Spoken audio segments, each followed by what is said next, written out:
Свидетеля защиты по делу Чайгоза допросили в суде. Сейран Эгамбердиев, крымский фермер, который 26 февраля 2014 приехал поддержать целостность Украины под стенами крымского парламента.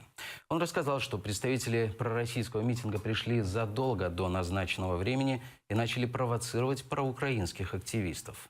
Заместителя председателя Меджлиса Ахтема Чайгоза обвиняют в организации массовых беспорядков у Верховной Рады Крыма 26 февраля 2014 года. Чайгоз находится в заключении в Симферопольском СИЗО более 2 лет. Он видел, как со стороны пророссийских митингующих в сторону проукраинских кидали бутылки. Он видел, как кидали стеклянные бутылки. Видел, как кидали пластиковые бутылки. При этом он отметил, что никто из проукраинских митингующих заранее не готовил какие-либо предметы для применения насилия. Палки, арматуры, черенки от лопаты и тому подобное.